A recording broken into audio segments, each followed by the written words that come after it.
In a quiet wooden cottage nestled deep within the forest, a young girl named Aira lived a peaceful life with her only companion, a playful white cat named Mimi. Her days were filled with laughter, warmth, and the soft melodies of the wind rustling through the trees. She had no riches, no grand dreams, just her small home and the comfort of her cat's purrs.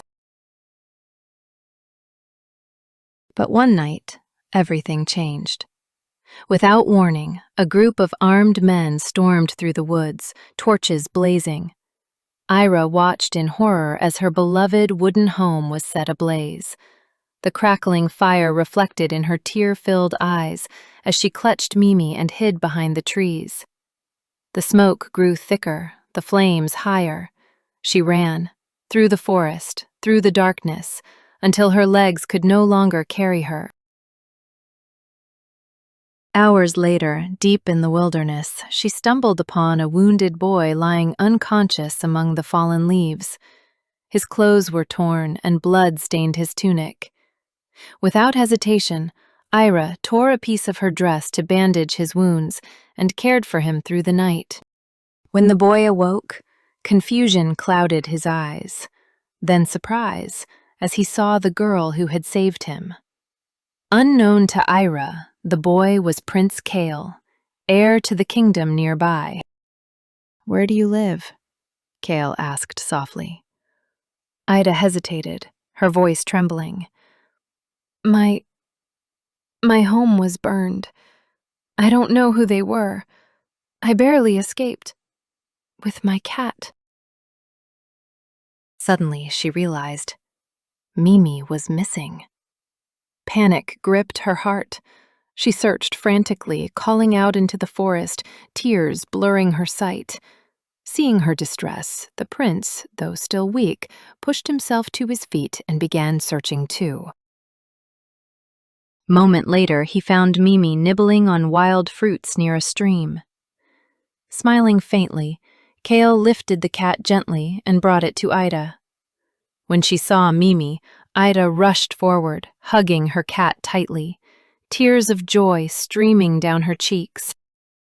That sight, her raw happiness, her love for such a simple bond, touched Kale deeply. He felt something stir within him, something pure and unexplainable. As dawn broke, the two began walking toward the castle, Kyle insisting she come with him for safety. But before they could reach the city walls, the thunder of hooves echoed through the valley. The same men appeared again, fierce, armed, and charging straight toward them. "Why are they chasing us?" Aira asked, fear in her voice. Kale's eyes darkened. "They're not after you. They're after me. They serve my stepbrother. He wants the throne, and my death." Aira's breath caught. She had saved the prince without even knowing it. "Run!" Kale shouted, drawing his sword. "I'll cover you!" But before she could, an arrow whistled through the air, aimed straight for the prince. Without thinking, Aira threw herself in front of him. The arrow pierced her side, and she fell into Kyle's arms. "Aira, no!" Kale cried, his voice breaking. Even as pain filled her body, she managed a weak smile. "At least, you're safe," she whispered, before her eyes fluttered closed. Kale held her close, tears falling onto her pale face. In that moment, the forest that had once echoed with peace now held only sorrow. From that day on, the prince vowed to protect the innocent, not from duty, but from the quiet pain carved deep into his heart. He would never forget the girl, the one who once lived quietly with her little white cat in a wooden cottage now only ash.